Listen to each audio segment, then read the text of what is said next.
This show melts my heart and turns me into a puddle of adorableness every week now, and this is one of the most precious shows I have ever seen in the anime medium. There's nothing malicious about it, there's nothing sinister about it. It's just two goofballs, two newlywed goofballs, who lack experience in relationships, discovering marriage, and the absurdity and cuteness that comes with it. And oh my god, this show is just getting better per episode. I am going to be shocked if our boy Nasa survives this show, because I think there was 2 or 3 points in episode 2 where he almost had a heart attack from having adorableness flood his eyes. I don't know if this man can handle it. All you can grab, and that just means hand-holding right now, is almost already sending him to the ER. Who knows what a hug or a kiss is gonna do, because sex is off the table until season 10.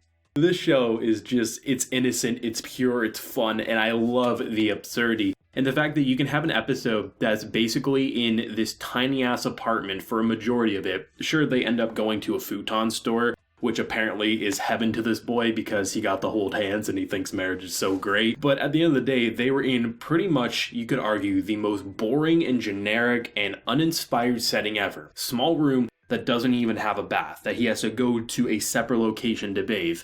And they're able to turn it into one of the most adorable and precious things I've seen in 2020. That's saying a hell of a lot, so just imagine what they'll be able to do when they actually go on dates. They go to a park, that's going to be like 3 episodes worth of content if I'm being honest. The way that they're able to just take such basic ideas like, okay, he has a single size mattress and he's going over the calculations, he's doing the math in his head of what he can do. Is there any possible way that he, a male, and her, a female, can sleep in the same bed? Well, maybe if I do it in this position or this position. And she walks in, not even cringed at him, just being like, I wouldn't feel comfortable. It's so interesting how you would think, just based on the premise and just the way this Nasa kid acts, you would say, okay, he's going to be a very cringy and, why is she with him? But they both have the same mindset and it works so beautifully because they're both so innocent and pure. And I love having a show that you don't look at it and say, oh, she's going to stab him in the back. This is a sinister plot. This is peak anime adorableness, and that's what it wants to be. And hell, I'm over the moon for this show the way this goddamn guy is. This is incredible. I love how, with such simple ideas like, okay, well, she wants to sleep over. The only thing she has is a suitcase. Apparently she has nowhere to go. He's scared that if he lets her go sleep somewhere else, she isn't coming back. Understandable fear. He hadn't seen her in years and they got married. Who knows how many years it'll be before he sees her again when she pops back up with the divorce papers. So they go to buy a futon and he's just spouting off every fact you could see, making her actually kind of flustered, being like, wow, my husband's actually really intelligent. And I love the idea of the whole all you can grab. That can be the most creepy thing ever, and both of them are just so pure and adorable, and I love how they just play into it and they're both so flustered. And honestly, I could have had that just be the episode. Him just trying to readjust newlywed life. Oh my god, my wife's gonna sleep in the same room as me.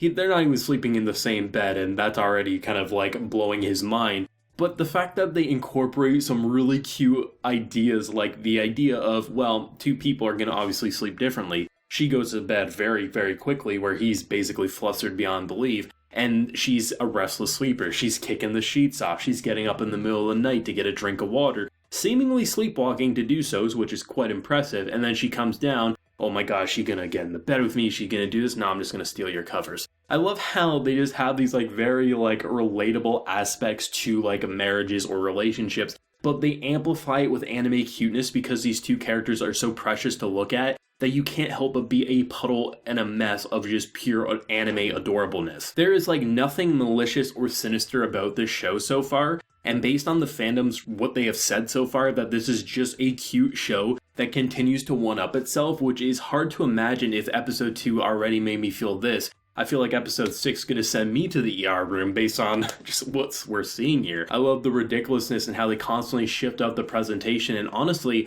it's remarkable what they're able to accomplish with such a simple premise and without it feeling cliche or cringy or oh my god, they don't even know each other. After they get married, he asks her why she married him, and she's kind of saying what the viewer's thinking, isn't a little late to ask this. Well, of course I love you, and then that sends him almost to the ER room. It's just so nice that on paper, if you were to say, can this work in reality?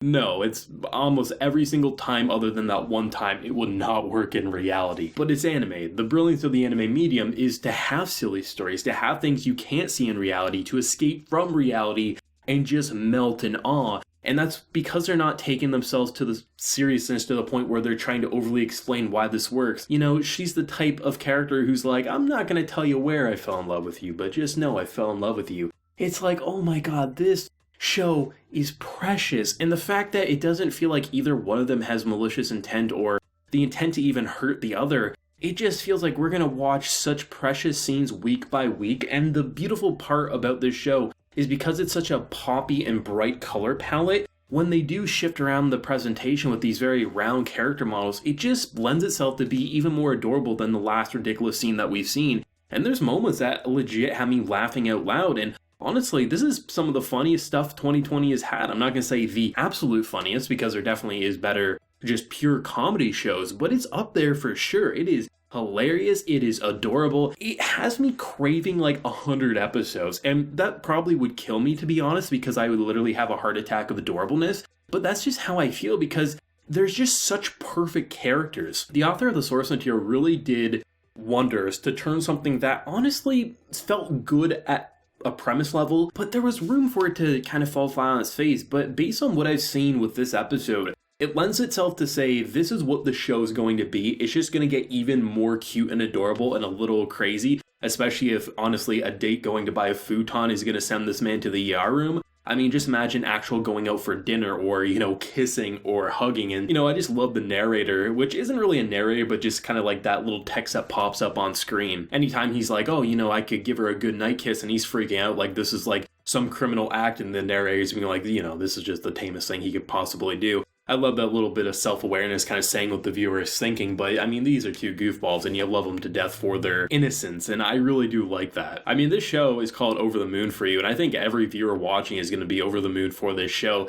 It has a little bit of everything for any rom-com fan, and I think the idea of blending the romance with the comedy to the point that they go hand in hand, the romantic scenes are hilarious scenes, it just becomes something so special and definitely one of the most unique rom-coms I've seen, and I've seen my fair share of them. It's my favorite anime genre, but this is one of the most unique and freshest ideas I've seen for the genre, and holy shit, I already wish it gets a season 2. I will say though, I called last week with the opening, I said that song was amazing. I've listened to the full opening now quite a few times. I'm gonna go as far as say that might be my favorite anime opening song ever. And I know some people are gonna say, oh, you're just saying that because it's new. That song hits everything for me, and it's even better in the full OP.